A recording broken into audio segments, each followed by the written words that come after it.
Snooker Loopy nuts are we, me and him and them and me. We'll show you what we can do with a load of balls and a snooker cue. Pop the reds and screw back for the yellow, green, brown, blue, pink and black. Snooker Loopy nuts are we, we're all snooker loopy. Hello and welcome to the Christmas special of the Snooker Loopy Podcast. My name is Tom Mayhew and I'm here with my very, very good friend. It's Joe Snowy Hannard. Oh, good evening, Hazel. Merry Christmas, everybody at home, and hopefully you are looking forward to the festive period. Very kind introduction, Tom. I've not been introduced as Snowy before, so... Have you not? I'm very surprised. Well, yeah, I mean the Snowy Sausage, perhaps, but, yep. You know... Christmas quiz, Joe. Do you know which snooker player has the nickname Snowy? I'm going to go Michael White. Oh, that's a good guess. No, he's Michael Lightning White, I believe. Yeah, well, yeah, White Lightning, isn't it? Michael White Lightning, I think. But... Well, he's not a player on tour, so I'll just tell you the player is Paul S. Davison. Oh, okay. So I can only presume the S actually stands for Snowy. Yes, absolutely. Yeah, I mean, I don't know how you could guess anything else, to be honest. I did try, Joe. I tried to find out why he was called Snowy. I couldn't find anything on Google. I couldn't find anything on Twitter. So I did a little tribute to you. I searched for his name on Facebook and tried to add him as a friend. But at the moment, he's not accepted. Oh, so as soon as he does add me as a friend on Facebook, we will find out why he's called Snowy. Well, it's funny you should mention Facebook because I follow the Northwest Snooker Academy on there because that's a club that's opened recently with professional tables in there and stuff. And I seen they were running a competition in inverted commas for what happened next when Alan Taylor was practicing his long blues, and I seen Alan Taylor had actually commented on it, so I could have quite easily got on Alan Taylor's Facebook, and yesteryear Joe would have lapped that up, but he was very restrained, this Joe. So did Alan Taylor win his own competition? Well, I haven't seen the results of the competition, so I don't know, I'm afraid. I mean, you should copy his answer, because clearly he's going to know what happened next. I think it was just a crying, laughing face. Let me see if I can find it for you, Tom. Here we go. The answer to what happened next is below. We've had tens of thousands of entries. They didn't. They're sending out signed photos of Alan Taylor. I mean, I really should have joined this, shouldn't I? I could have had a signed photo. I mean, to be fair, I could have a signed photo of Alan Taylor on my desk right now. Who knows? We don't know. So basically, he tried to pot the blue, or a ball off the blue spot. It rattled in the pockets and it went over the cushion and into the other corner pocket. But yes, Alan Taylor is on Facebook. I don't know if you agree with me, Joe. He seems to look like he's both 5 and 50 at the same time. Yeah, he's an impressive guy, isn't he? He really is. Oh, at least he's happy, though. That's something in it. He's happy to be there. Yes. Yeah. I don't think I've ever seen Alan Taylor unhappy, to be fair. He's one of those guys. He's like the smiling assassin. Yeah, isn't Anthony McGill like the smiling assassin, but he's always grumpy? Yeah. He's the frowning assassin. I'd love Rob Walker just to introduce someone as, it's the grumpy sod. Yeah, it's like the opposite of the gentleman. Yeah. The sexist pig. Oh, this is a whole new topic of things for the Snooker Extra podcast, I think, possibly. Well, I mean, 2024, new year, new Snooker Loopy podcast. Okay, we're going to go X-rated, are we? Well, we've got to try everything, haven't we? Snooker Loopy nuts are we, me and him and them and me. We'll show you what we can do with a load of balls and a snooker cue. Pot the red ends, screw back for the yellow, green, brown, blue, pink and black. Snooker Loopy nuts are we, we're all snooker loopy. Bum bum bum bum bum. We had the snooker shootout, Joe, and I don't want to call it a Christmas miracle, but something amazing happened. We were mentioned. No, indirectly, but, you know. Kind of, yeah, kind of. If you'd not seen it, at the snooker shootout, there was, of course, podcast favourite Stephen Hallworth, and in his introduction, he was introduced as the Lincolnshire Sausage. Yes, and I've seen lots of activity on Twitter blaming us for that, but that was one we genuinely did not make up. That is what started the sausage trend, because you found that he was called the Lincolnshire Sausage on Wikipedia. I don't know how you found that out, by the way, but you did, and that's what started it all. And, you know, I mean, as I say, there's one person on your Twitter that's been calling for this to be called the Sausage Loopy Podcast, but that person was you, Joe. Oh, okay, but you know, it did start, so it was hilarious. So, like literally Stephen Hallworth's face. But apparently he asked to be called it. Well, I think he must be a bit of a joker, because he asked to be called it, and then he acted really shocked when he was called it. Yeah. Good old Stephen, eh? Did you see in the interview after his first match? At the end of the interview, she went, "Oh, well, good luck, sausage." Yeah, I mean, I heard the crowd. I was watching some of Hallworth's matches, and they would go on, sausage! Go on, sausage! I just thought that was hilarious. It was mad, because I literally saw people from all of my sort of snooker Twitter people, when everyone was going, the Lincolnshire Sausage, the Lincolnshire Sausage. And I felt like it's something that's been our little in-joke for the past 11 months or whatever.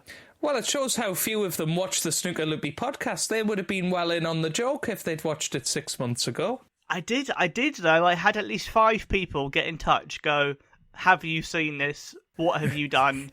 How have you made him do this? Yeah. I know, crazy. But the Lincolnshire Sausage, Joe, he did very well. He got all the way to the semi-finals. Yes, he did. I mean, you know, I was cheering him on, and he didn't quite make it in the end. I think he got an unlucky draw in the semi-final, actually, to get to draw Mark Allen. That was probably the toughest one he could ask for. It was a shame. It would have been amazing, and it would have just summed up everything if he managed to win. Thanks, Rachel. Welcome back to Swansea Arena on day 2 of the Bet Victor Snooker Shootout. It's time now to welcome our next 2 players. We begin with a former shootout quarter-finalist, the Lincolnshire Sausage, Stephen Hallworth, and a 3-time ranking event semi-finalist, Jamie Jones. Well, I've heard them all now, the nicknames, the Lincolnshire Sausage, Stephen Hallworth. The quarter-final was the Lincolnshire Sausage against the Space Sausage. Well, it was the Snooker Loopy special, wasn't it? It really was. I mean, it's as if we were sponsoring the tournament. And the crazy thing is, neither of us picked the Space Sausage as one of our players, even though he's got a terrific shootout record. Yeah. Like, that was a shoo-in, really. But, hey, it is what it is. Next year, mate. Next year, when he goes out in the first round. Well, yeah. Well, he will if we choose him, clearly. That's what's going to happen. But, of course, we had the first 147 in the shootout as well, which was absolutely crazy. You know, I just remember, I was just having a little scroll on Twitter after work, and I could see WST had posted the first ever maximum in the shootout, and I was just completely baffled that that was even possible. And I remember just sending capital letters, what? To you. Like, what on earth? Well, yeah, he did it, and, you know, I mean, I don't think anyone else but Sean Murphy could have done it. I don't know why I get that impression, but... You know, it's that crazy thing. There'd be a list of, at most, 5 players ever, I think, who could do it. And, I mean, because to do it with the shot clock, when that's probably slightly faster than your usual play, because not many players literally play at 10 seconds a shot, was incredible, absolutely incredible. Yeah, absolutely. I mean, you know, I was desperately trying to find footage of it, because I was thinking, that's got to be pretty close to Ronnie's record if he's managed to do it in the shootout, but... I think in the end it was about 7 minutes, which just puts into perspective how ridiculous Ronnie's 147 was. But yeah, I mean, it was an amazing moment, and just typical Sean Murphy that he went out in the very next round, really. But it just shows a 147 only wins you one frame, doesn't it? So yeah. It was lovely, though, because Sean was playing against, I think, a 12-year-old or a 13-year-old. When Sean got the 147, he looked so excited. It was like Sean was a kid again. It was lovely to see a player look genuinely buzzed to do it. And I think because it was the shootout, because you had people shouting out, it was just unlike anything we've seen, really. Yeah, absolutely. I mean, you backed Ravesh, didn't you, to beat Sean, but... He did one shot. Yeah, might have beat him to the bathroom afterwards, but you know. Shall we do our predictions? I mean, I'm pretty sure that the Lincolnshire Sausage has probably won this for you, to be honest, Joe. He probably has. I'm not going to lie, but we will check it anyway. I think we'll start off with your team. If we think that you've lost, we'll get that out of the way. So you started off with Stuart Bingham, and Bingham lost in the first round to Lucas Kleckers, so he got you no points, I'm afraid. Then you had Rory McLeod, and Rory McLeod also went out in the first round to Stan Moody, so he got you none. You then went for Rory Thor, and why he went out in the first round to David Gilbert. You've been very unlucky so far, to be fair. Do you know what? How weird is it with Rory 4? If someone said to you, this guy is called Rory 4, but one of these is a fake name, you'd never guess that 4 was the real bite of the day. Yeah. Absolutely. Barry Pinches got you off the mark, though. He beat Andrew Paget 77-6 in the first round. But he did, unfortunately, go out in round 2 to Dwayne Jones, so he only gets you 2 points, I'm afraid. Oh, this is a disaster. The aforementioned Ravesh, he went out in the first round to Sean Murphy, of course, so he gets you 0. Zhao Gudong, not sure how he got on, actually, but let's have a little look. He went out to Louis Heathcote, 45-43, so that was very close. And then Graham Dott. Let's see how Graham Dott got on for you. Come on, not Graham Ditt. Graham Dott. He won his first round against Sean O'Sullivan, but then lost. Oh no, he didn't. He won 2 matches, so he gets you 6 points because 2 points and a 4-pointer in his second round.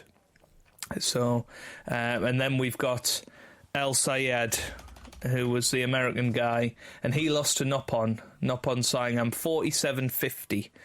Very unlucky there, Tom, but that's a grand total of 8 points.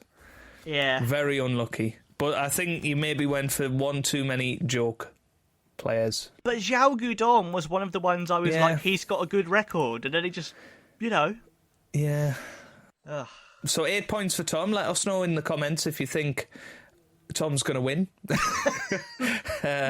us know in the comments if you can't do maths.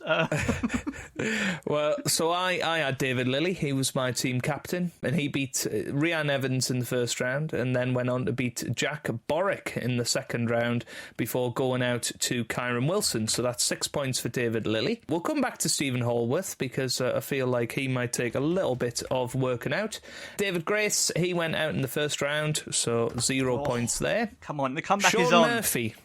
Oh no. Now, Sean Murphy, I mean, he, of course, won the first match with a 147, but as we say, it only wins you one frame. It doesn't get me any extra points there. I think that a 147 should be minus 20 points, Joe. No, that's only for match fixers, I'm afraid. Ben Mertens went out in the first round, so 0 points there. I think I went Mark Williams. I think that's Mark Williams I've went for, not Robbie Williams. So Mark Williams won in the first round, but lost in the second round, so that is 2 points for him. Ben Wollaston, but I believe he lost. Yes, he lost to Mark Allen, eventual winner. So really, if he won that match, he'd have won the the whole tournament. That's how the shootout works, yeah? Pang lost in the first round, so actually we've done pretty terribly overall. But, of course, Stephen Hallworth got to the semi-final, and he was my last player, so he gets 2-6, and then 14, 30... I think he gets 62 points to Stephen Hallworth. So, he did very well. Ugh. He did very well indeed. So who won, Joe? I got 72 points in the end, which was 9 times your score.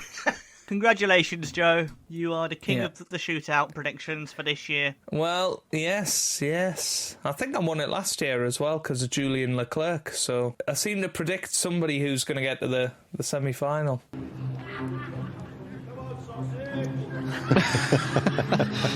It's just the lag. It's pretty close, actually.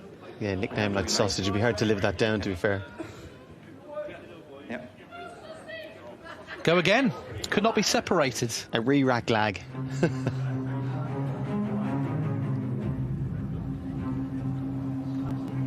can hear people shouting out sausage now incessantly from the crowd. There we go again. Stephen wins. The lag will be longer than the match at this rate. Do we have any updates on your Hazel Grove progress? Well, yes. So I don't know how much I caught up everybody on, but I did join a league, which is 5 frames sort of every week. It's not a very competitive league in terms of. I think there's an elite league, if you like, and this is just people who want a bit of match practice. So I joined this league. First match I lost 3-2, which was a shame. I was 3-1 down, but won the last frame with a clearance actually. So there you go. And then I had 2 consecutive victories, a 5-0 and a 4-1. 5-0. Yeah, so I was finding me form, which was good. 5-0 Joe, they're going to start calling you. Yeah, no longer 5-0 Phil. Move over 5-0 Phil. But yes, and then my most recent match, I did lose that one 4-1, but it could have been either score. Really, could have been 5-0 either way. Could have been 4-1 either way. It was just one of them matches, really. But no, I'm enjoying it. You know, I think I've had a lot of compliments of my game from that, and I think people seem to think that I'm one of the ones to watch in that tournament. I'm not entirely sure that that's true, but plenty of games to go. I mean, there's a poor guy in the event that's lost every single frame that he's played so far. And I just feel so bad for him. But is he the guy you beat 5-0? No, he's not, actually. He's not. Okay. But interestingly, the guy I did beat 5... I hope he's not watching this, but the guy I did beat 5-0, he turned up, he had his own snooker balls, he had the big cue case with all the extensions in, and he had the proper stance and stepping back on his shots and all of that. I'm thinking, oh god, it's probably going to be 5-0 to him, but he was a bit Selby like, I've got to be honest. It was very slow going from him, and you've watched me play, Tom. I'm not one for hanging about really, so no. They do call me the Hurricane Hannard, but but yeah, no, he was a good player, so I was happy with the result in that one. But yeah, no, I'm enjoying it, and a little break now until after Christmas, and then we'll be back on the grind. But it's going well. And so, where are you in the league table? I think I'm 4th or something like that at the moment. Every frame you win is a point, and then if you win the match, you get an extra point. So I think there's a couple of guys that have played a couple more matches than me. They just wanted to get ahead, I think, before Christmas. But yeah, I think I'm 4th at the moment, so I was quite happy with that. Out of 11. So could you move up to 2nd or 3rd if you play those games in hand? I think so. Yeah. If it depends on the margin of victory, I suppose, doesn't it? If it's a 5-0, then that's a massive swing. That's 6 points in the bag. So the Hurricane Hannard's going for the top right here, everyone. He is. He 100% is. I think I just need to. I think my safety game is a lot better than a lot of them. So I just need to rely on that more. I mean, the first 3 matches, my long potting were like, I would say it was 75-80%, which is pretty impressive in certainly in a very much amateur setting, missing too many easy ones, but perhaps not going for as many long ones and playing safe, waiting for an easier chance is maybe what I'm learning from it. But yeah, we'll keep going, and the road to Q School begins. If I win the title, who knows? Who knows? What's the prize for winning the title? Money, I assume. I think it was a £20 entry fee, so I assume, and all of that is going into a pot, so 20 times 11 is £220, so... We can raise the rest of money to get you into Q School for the back of that. Yeah, for the bands. Yeah. Well, we'll start with a shootout, I think. Might have a chance of winning a frame in the shootout. No, because then I'll pick you for the shootout and you'll lose on purpose just so I lose the competition. Oh, no, because that's match fixing. We can't have any match fixing going on. Barry Hearn has been listening to the Snooker Loopy podcast and he has announced that Joe Hannard has been suspended from all competition. Very good. Let's take this little boy, this attention-seeking little boy, let's ruin his life. Let's take him to the small claims court as many times as possible. Shall we cue the music? Is that a good idea? Let's cue the music. A Christmas special. Christmas cracker. This cue the music, Joe. There's not many snooker Christmas songs, right? Look, I don't think there was any before this year. But luckily, the Spaceman did very well at the shootout. And every time Dominic Dale wins a match at the shootout, they basically bully him into singing live on TV. Particularly Jimmy White. Yeah, Jimmy's just there going, oh, go on, give us a song, Dominic. And then you can see Dominic, he's half excited, but half genuinely panicking. And speaking of Jimmy White, just very quickly, I noticed a few people were saying that they think he's back on the drugs, but I think he's had an eye lift, because if you look at him, his eyes are properly open when he's talking at the moment. I think he's had an eye lift. Oh, you could be right. He's not had a white Christmas then. I don't think he's had a white Christmas yet. And he actually won a match the other day for the first time in a long time. So. He did. He was up playing at 1 a.m. on Eurosport, beating who was it? Jimmy Robertson. It was Battle of the Jimmies. Jimmy and Jimmy. He was the best Jimmy that day, so... Good on you, Jimmy. You do whatever you want with your eyes, mate. It's fine. But we do have Joe for Cue the Music. We have got Dominic Dale singing White Christmas. Are you a fan of White Christmas as a song? I certainly used to be, but when I keep hearing Bing Crosby's version this year, it's dawning on me how old the song is and how old it sounds. I quite like the more up-to-date ones, like Michael Bublé's or some other versions. I certainly don't mind the song. I just feel like it's aged a bit over the last few years, which is a shame.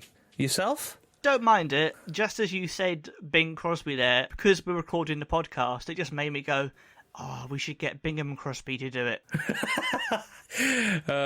Bingham to become Bingham Crosby.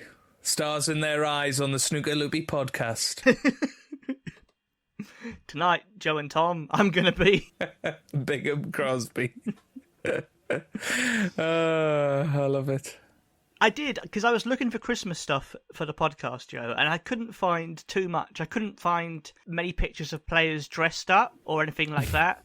But, I mean, can you guess, Joe, the one player I found, I put their name and then the word Christmas, and I found a picture of them dressed as Santa Claus. Can you guess who it was? Bingham. Yes, it was Stuart Bingham, literally. Yeah. I searched Dennis Taylor Christmas, nope. Steve Davis, no. Roddy, no. Stuart Bingham Christmas. First response was a picture on Twitter of him and his son wearing matching Santa kind of jumpsuit things. And all I'll say is he posted that picture in 2014. Next year, he won the World Championship, so... Oh, well, you see. If Jack Kozlowski wants to win the world title, maybe he should dress up as an elf. Yes. Right, come on, let's get this out of the way with Dominic then. Okay, you ready to play it? Yes. All right, let's go. Tom Jones and Roy Orbison. Who's the third, please? Take it away, Dominic. Christmas song. Well, it's going to be Bing Crosby then, White Christmas. Okay. I'll do a couple of lines, Ready? that's all I know. Yeah, I'm ready. Hold on, are you sure you want it? This is a crooner song. It doesn't test my voice too much. Ready? Off you go. I'm dreaming of a white Christmas, just like the ones I used to know, where the treetops glisten and children listen to hear the sleigh bells in the snow. Beautiful. There you go. Absolutely Well wonderful. done. Dominic, Dominic, have you thought about winning this tonight? Have I thought about it? Yeah. No, but I want to because I want to see more of that incredible orange outfit you're wearing. Ooh. You've either had too much of a fizzy drink or you work for a certain mobile phone company. Listen, the colour is orange today. Go. Okay. He's gone. That's the spaceman doing the spaceman things. Wow.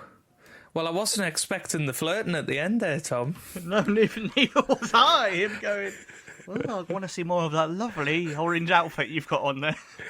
Yeah. I mean, if Dennis said that, he would have been absolutely slaughtered. I mean, is it different with Dennis? What? Because he's 20 years older than Dominic Dale. I don't know. Is Dominic Dale less threatening because he's got... Because he sings songs and he's got a strange voice?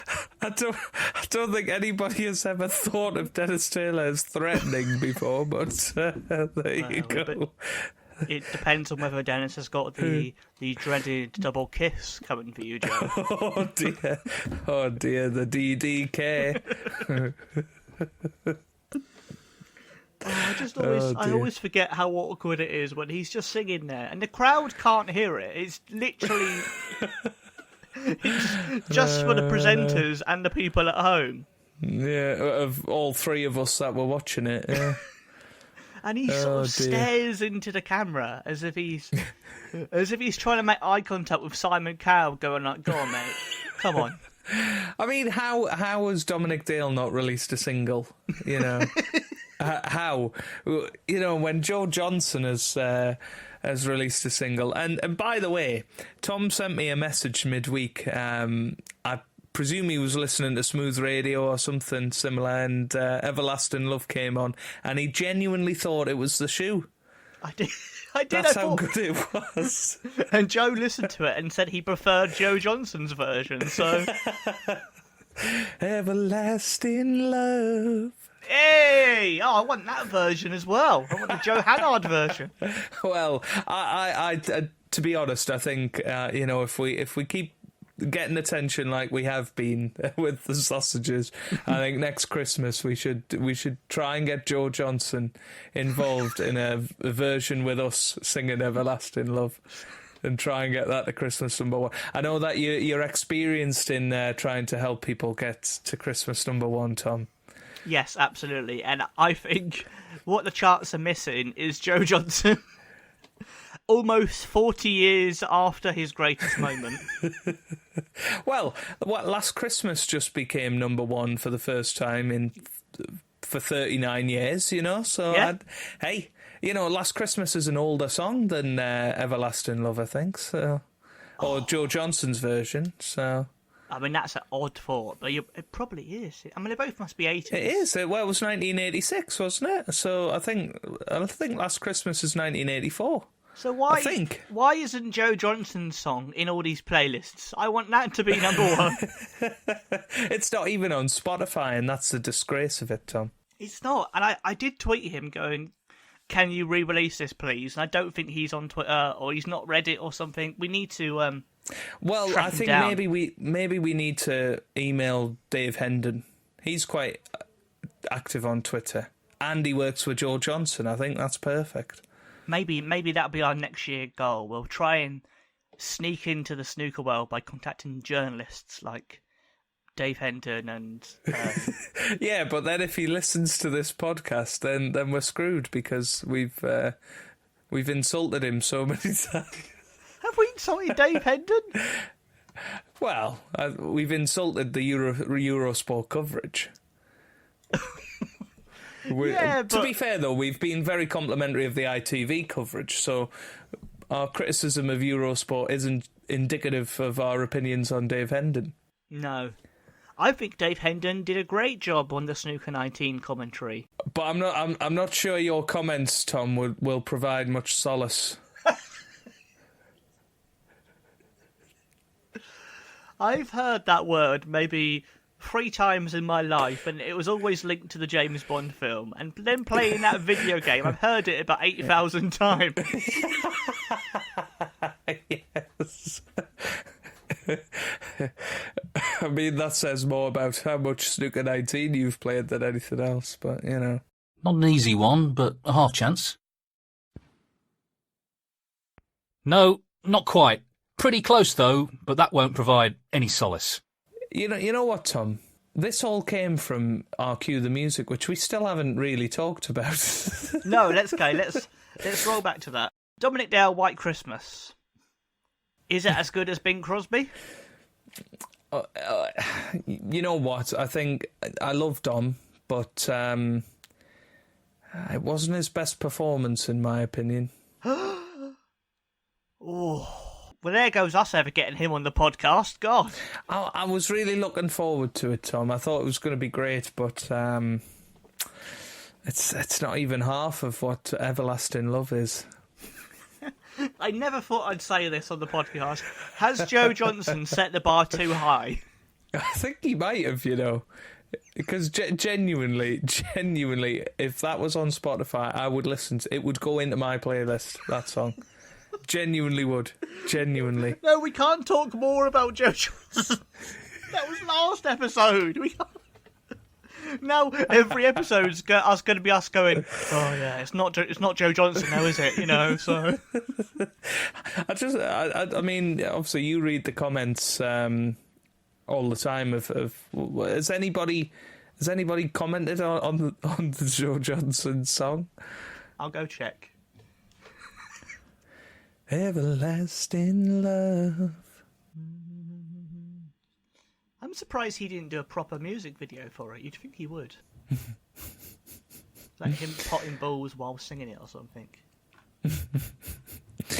Oh dear. So the comments we had on the last episode, Joe. Snooker Mentalist has just commented saying, I'm in love with the Lincolnshire Sausage. Wow. That's quite strong words. Gior Withersen has said, really enjoyed the episodes, guys. Thank you very much. Appreciate that.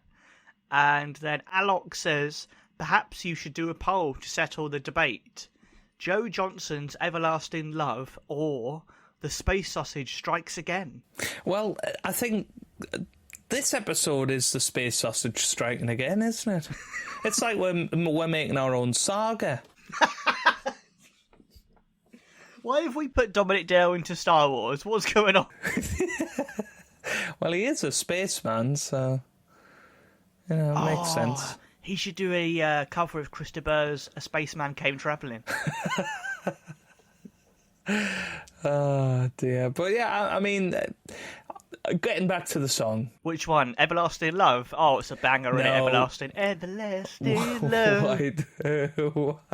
White Christmas. I don't know. He didn't seem that clean with his delivery, which was a shame. I mean, he was probably running high on adrenaline after winning, but I don't know. Just wasn't his usual standards for my tastes. I don't know. What would you say, Tom? I'm trying to separate the singing from the whole visual image, because he's singing White Christmas, and then Jimmy White is kind of smirking next to him as if like, yeah, I'm Jimmy White, White Christmas. He's trying to do that kind of... He looks really proud of himself.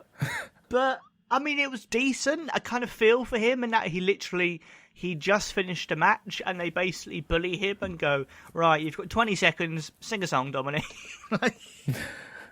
Sing any song that you haven't rehearsed. But it has to be Christmas. But then his attempt at flirting at the end was just, I don't know, it was almost vomit-inducing. Is that part of our review? Well, if we're If we were considering the risque girls in the Matchroom Mob second song, which I can't remember what that was called. The Romford Rap. The Romford Rap, there you go. Then I think we've got to consider this. No, that's true, that's fair. Him and his weird comment about her orange outfit. I mean, it is Christmas, so I don't want to be too mean, but... but it's no everlasting love. That's the thing. I can't remember what we gave that. I mean, we need to make a league table of these, don't we? We do, yes. If anyone is happy to do that for us, or I will end up doing it eventually, to be honest. Tom will do it because Tom searches for hours on end to find out snooker players' nicknames, so he will do it. So you don't need to worry, people.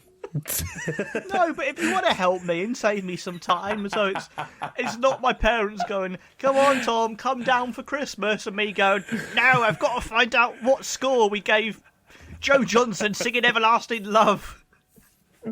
I need to find out if it's higher or lower than Ken Doherty singing Catch the Pigeon. Oh, God. We're getting Brucey involved now. Higher. Higher, lower. Everlasting. Next year we don't even have to do new songs. We can just do higher, lower for all our previous entries. Well, that's for season 3 of Snooker Loopy Podcast. I think we'll introduce a cue the higher or lower. Yeah. Right. Well, I'm going to give White Christmas a 6. Oh, very generous. I'm giving it a 5. Oh, wow. That is painful. I'm sorry, Dom. Wow. Sorry, Dom.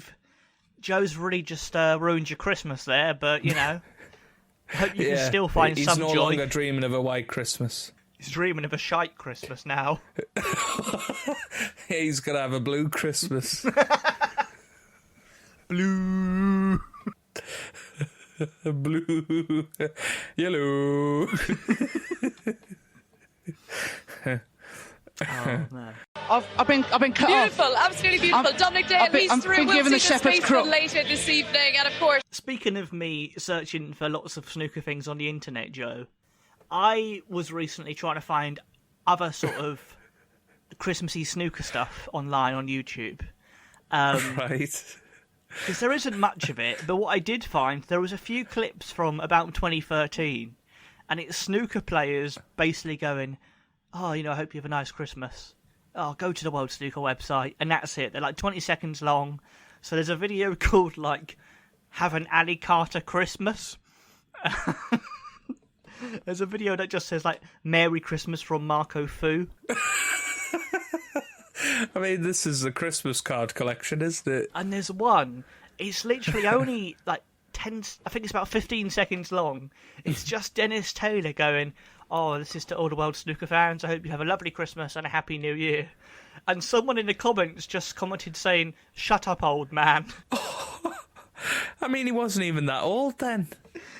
That's the worst thing. He's only talking for 12 seconds, and just someone's going, "Shut up, old man." Evening, Hazel.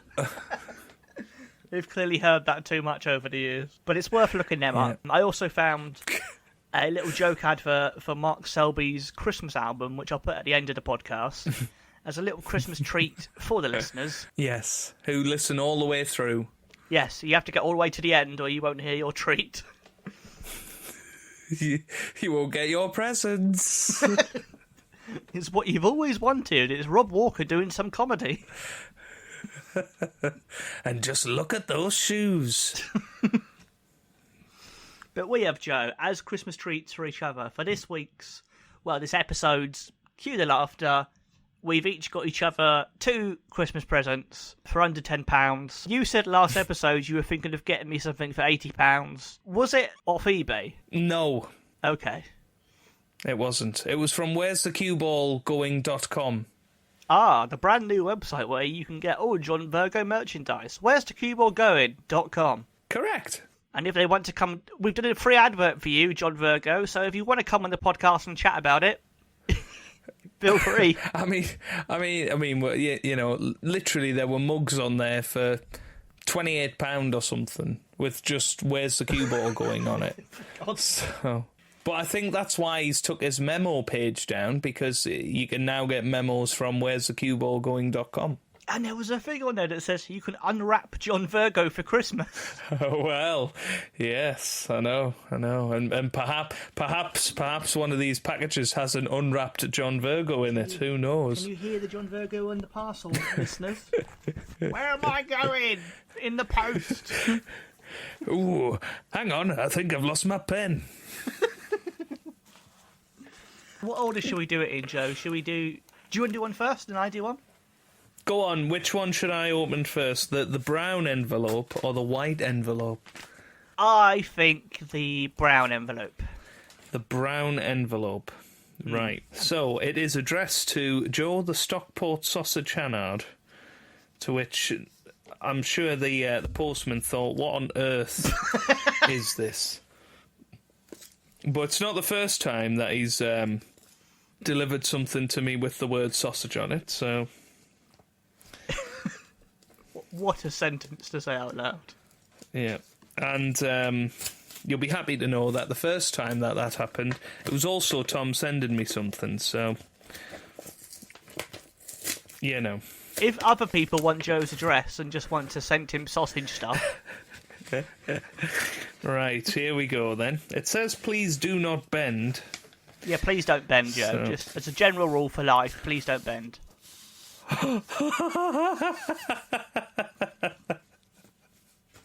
Oh, that is fabulous.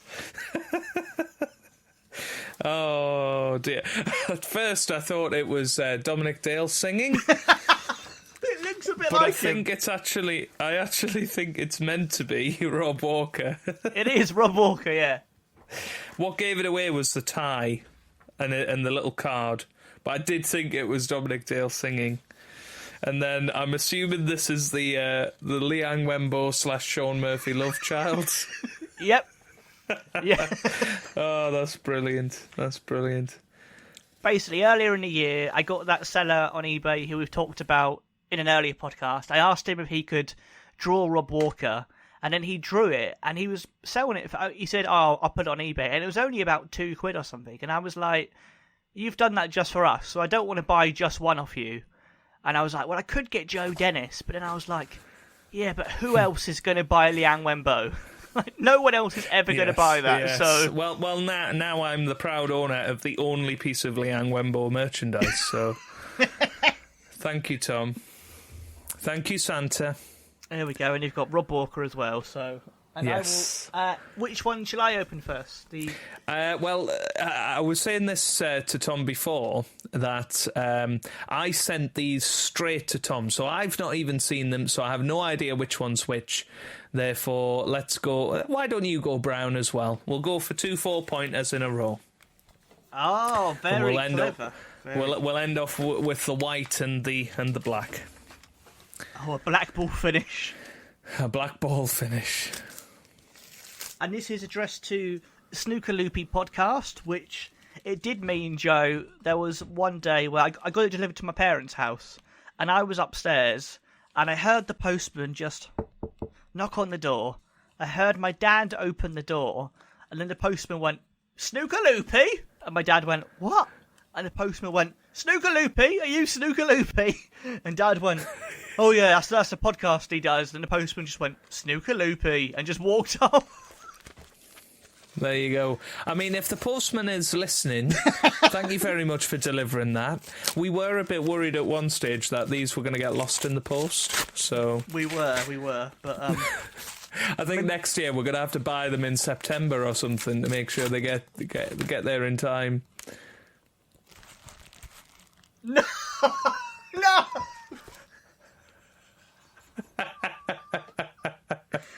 No!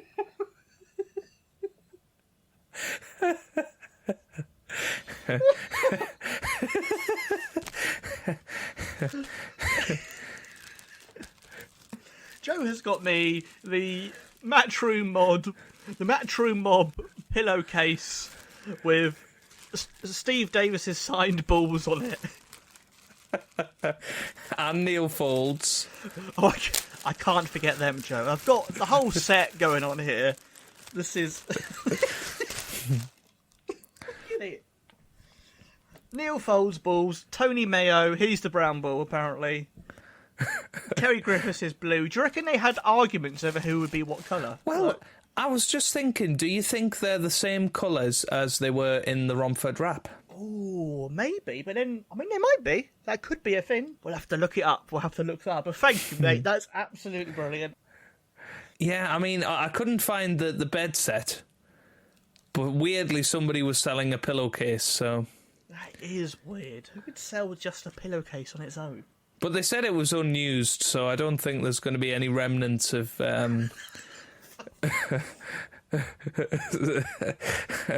Steve Davis's balls on there. Oh, that's one of Stuart Bingham's hairs, just on there. Well, yeah, from when he was balding. Oh, thank you, mate. That's absolutely brilliant. You're very welcome, Tom. You're very welcome. I'm a bit worried that the one I'm holding is the second pillowcase. But you know, is it my turn, Tom? Yeah, it's your turn, mate. It's my turn. Here we go. Oh, here we go.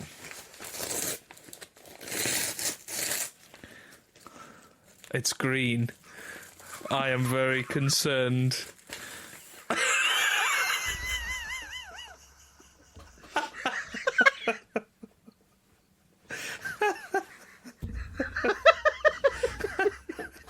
Oh dear. Oh, how on earth have we managed that, Tom? It's a Christmas miracle. It is a Christmas miracle. Oh, that's fabulous. That is absolutely brilliant. What were your thoughts when you opened that present, Tom? Genuinely, I in my head I was like, have I accidentally posted it to myself?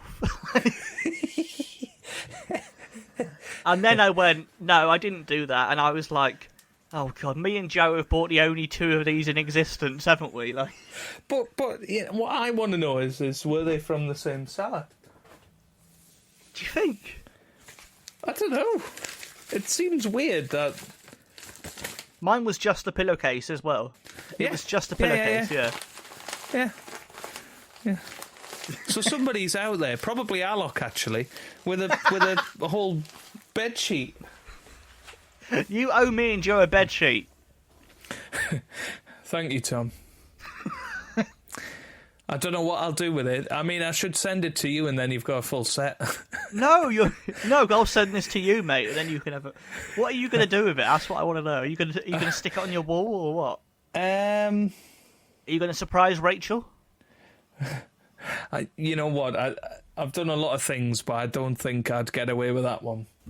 I think I mean, we do have a spare pillow. I could put it on a spare pillow and display it somewhere, but it's very big is the problem.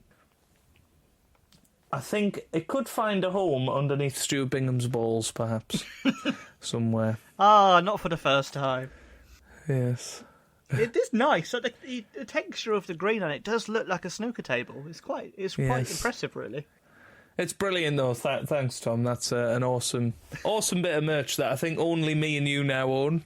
Yep. So, you know, and also, it's very apt for the podcast. Snooker Loopy, of course, is born from the song that was performed by the people on that pillowcase. So, beautiful. That's pretty amazing.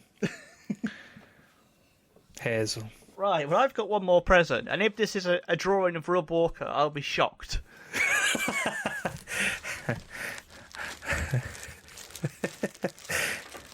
Because when you said earlier, you went, oh, I'm worried we've got each other the same thing.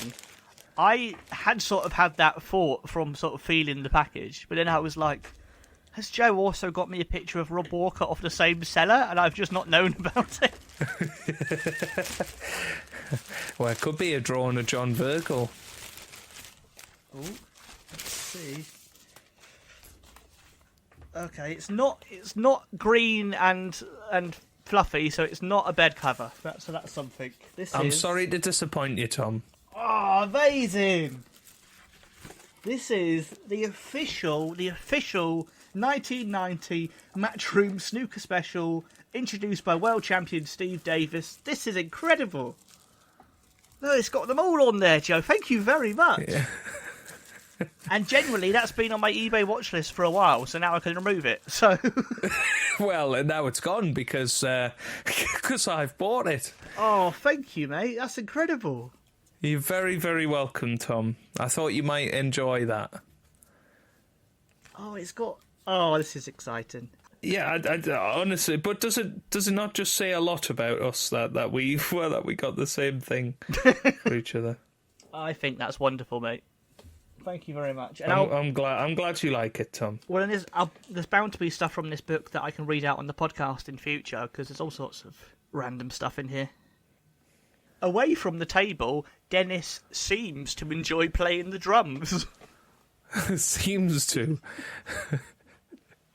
I love how the information isn't necessarily 100% accurate in that book. Amazing. Well, Merry Christmas, Joe. Yes, Merry Christmas to you too. Bum. What snooker fun have you got planned for the festive period? Well, I've got my mum and uncle coming down for Christmas. They're actually arriving tomorrow as we're recording this, which is why I was unavailable after today. And for his Christmas present, I have bought him a new snooker cue, so I'm going to give that to him on Christmas Eve, and we are going to go for a game of snooker. Oh, beautiful. On Christmas Eve. Oh, lovely. That's really nice. What about yourself, Tom? Well, I'm going to, on Boxing Day, we're visiting my nephews, and they've recently got one of these tables where one half of it's like an air hockey thing, and the other half the other half is like a mini pool table. So yes, I'm going to try and I want to train one of them up to be the next Ronnie O'Sullivan. Like that's my dream. Yes, I'm like, you're young, you can still make it. You can still be. At least you could be the next Barry Pinchers, something like that. I believe in you. Yes, wearing yellow and green outfits. Yeah, the Canary, Barry Pinchers. Yes, but have you also seen that there's going to be a Christmas special 900 on Channel 5? Yes. Oh, and it's got Joe Johnson. He'll be there. I think they've actually got him singing Everlasting Love as well, looking at the programme. Don't you tease me like that, Joe. If I tune in and he's not singing that, you're going to ruin my Christmas. Well, he said if he wins it, he will re-release it featuring Tom Mayhew and Joe Hannard. I mean, that's very, very confusing thing to say, but I don't know why Joe would lie, so I'm just going to presume that's the truth, and I'm going to get my vocals ready over Christmas, getting in the studio. They've got to be more ready than Dominic Dale's vocals were. But I look forward to that re-release for Joe Johnson and for next year's Christmas #1. Yes. And our AI-generated Where's the Cue Ball Going song. Now that could be an actual hit, I think, if we get Virgo to... Where's the cue ball going? That's what we need, Joe. That's what we've not had this episode. We've not had Dennis Taylor letting us know what he'd want for Christmas. Well, I'd like a wrapped-up John Virgo, JV, with a side dose of hazel pudding.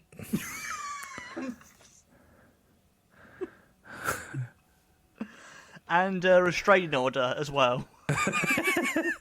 With a side of Vicky. And Michaela Tab. Dennis, do you still use the Matchroom bedding set? Well, it's in my special snooker room. Snooker X. And how many people get to go in there a year, Dennis? Well, if you subscribe to my OnlyFans, then you get free access for a year. Hazel. That's quite a good deal, actually, Dennis. Yeah, there you go. I might look that up. I should have got Joe that for Christmas.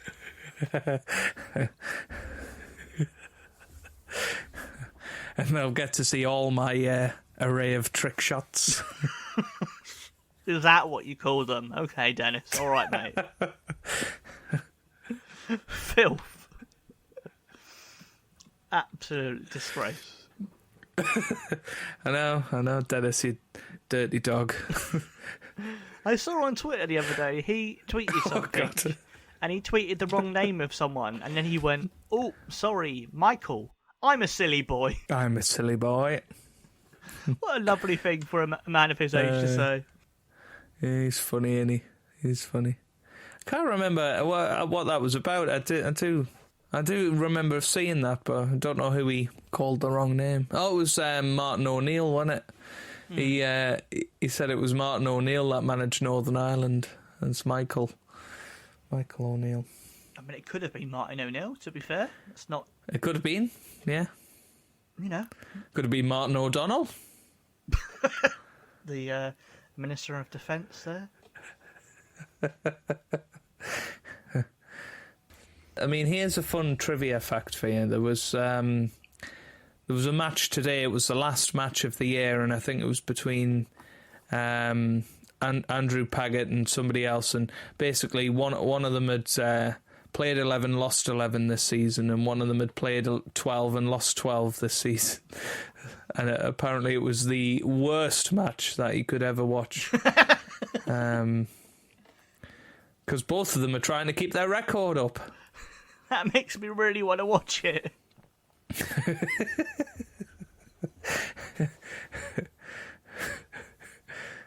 Well, for all the great snooker fans out there, have a fantastic Christmas and have a great New Year as well. Those were some of the first frames he won this season. He's had a 4-0 defeat to Ben Mertens, a 6-0 defeat to Louis Heathcote, 4-0 to Rory McLeod, 3-0 to Sam Craigie, 3-0 to Fergal, Big Ferg. Big Ferg, yep. Ferg. Babyface assassin. Yeah.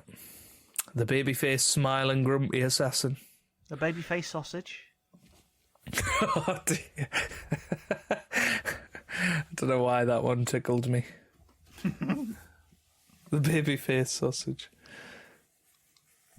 I think he would be the babyface Savaloy, to be fair. I think you're right, mate. I think you're probably right. Oh.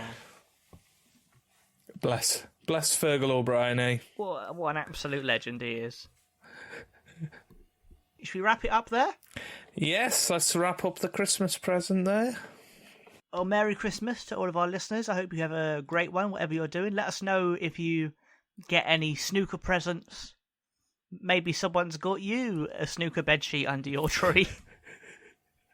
And if they do, run. That would be my best advice. If they do, put it on eBay and me and Joe will have a bidding war over it, no doubt. But we'll be back for probably our Masters preview, I expect, Joe. That's around the corner. Yes, obviously we'll have a Masked Singer preview as well, hoping that Dennis Taylor's going to walk out there, or maybe Bingo, who knows. Do you reckon Dale wants to do it really badly? Oh, I think he'd love it. He would love it, but we'd be able to detect him straight away. Yeah, well, he'd sing Roy Orbison or something, or, Frank Sinatra. He'd sing The Green Green Grass of Home, which he's sang twice in the last year, so... That's one of his standards, isn't it? Or that or My Way. Or maybe he'd sing Spaceman by Sam Ryder. That'd be good. That'd be quite good. Because he is the spaceman. That'd be a bit out there, but I'd happily listen to it, I think. I really want to hear him sing that. I want to hear his range. I reckon he could do it. I think Dominic Dale could sing Spaceman. Maybe after he's had a few gin and tonics. Oh, he should do Eurovision for us. Dressed up as a massive snooker cue. he comes he does that thing with the snooker cue where he balances it on his finger. He does that at the start. And everyone at Eurovision's like, what the hell is this man doing? And then he starts singing. I know everything about cues. Cue the music. The song comes on, and it's just him. Did you know that I call myself Welsh, but I'm actually from Coventry?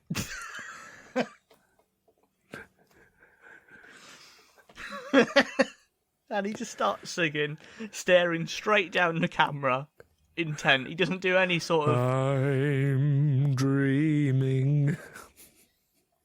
Oh, I liked that. Sing more. No. Are you dreaming of a Jimmy White Christmas? Of a Jimmy White Christmas. Chestnuts roasting on Stephen Maguire.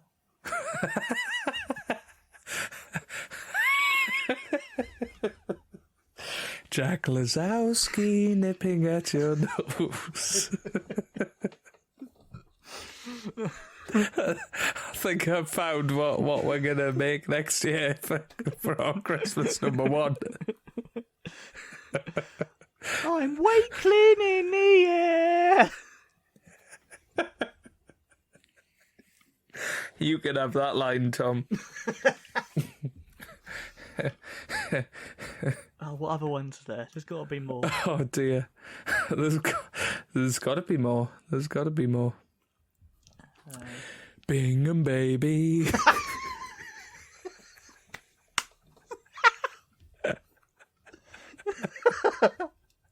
God. Selby's boy child, Judd Trump.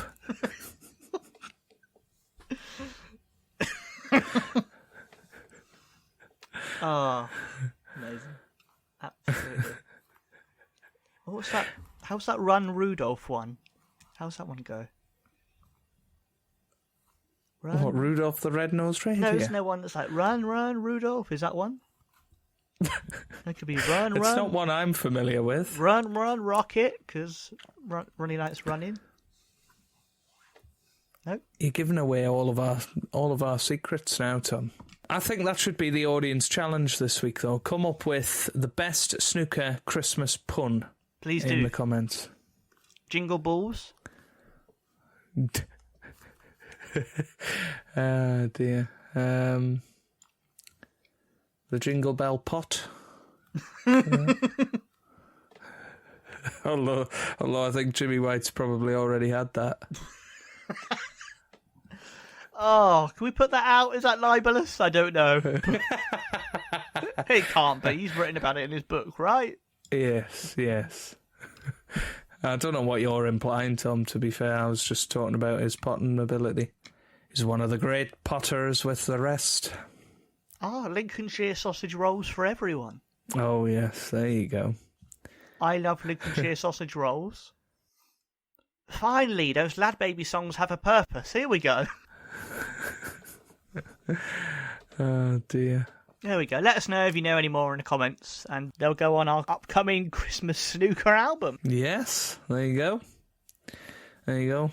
Headed by our duet with Joe Johnson. Singing Everlasting Love. Joe and Joe. Joe and Joe. Maybe you two should do Eurovision then. Yes, dressed as shoes. Oh, I've just thought Dennis Taylor should do the commentary for Eurovision. We've got this young Belgian sensation. There's Sam Ryder there. And there's Ukraine.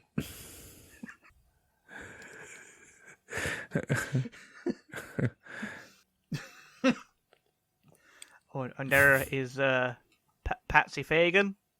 Oh no, it's not. It's not Patsy. Sorry. And somebody goes, "Shut up, old man." Patsy's always at the Eurovision. Yeah. Well, he loves his Eurovision, does Patsy? He still plays a bit of Eurovision, I think. There we go. Patsy can represent Ireland. Dennis could commentate. Yeah, it's a happy life. And Rob Walker can introduce everybody. Why didn't we do this? We hosted it this year. We had the perfect opportunity. Just wait until we've got the Snooker Eurovision special in May. Well, we've got a lot to work on, mate. We've got a lot of music to cue for that. We have. Right, anyway, we were wrapping this up about 20 minutes ago, and then we went on a tangent about everlasting love and Jimmy White Christmases and rocking around the snooker table. What fun it was. And wakeling in the air. I'm wakeling in the air. That's going to be a number one. Mark Selby has already bored me to sleep. He's worse than Peter Ebdon.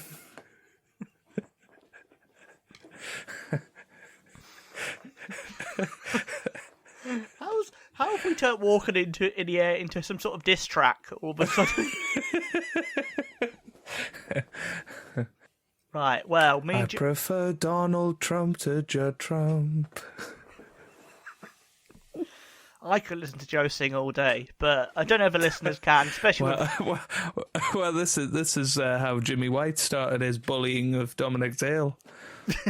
Yep. So every episode we're going to bully Joe into singing a new snooker song. Yes. Well, as long as it's everlasting love, that's all right. Okay, it will be that. But it's been a lot of fun, mate. I'll see you in the new year.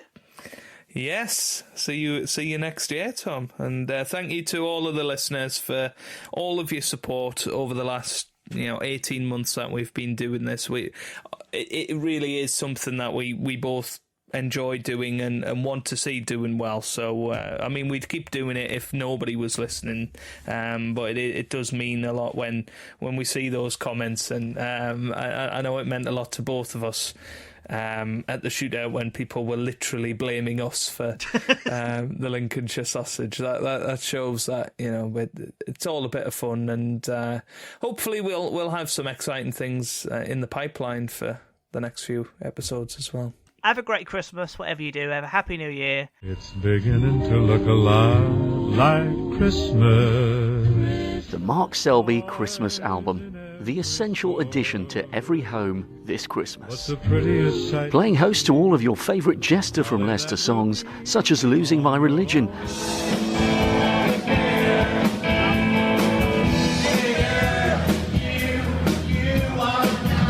Thank You for the Music, Thong Song, Chasing Cars, and that classic from Dean Martin, Ain't That a Kick in the Head. My head keeps spinning, I go keep grinning, if this is just a beat, then my life is gonna be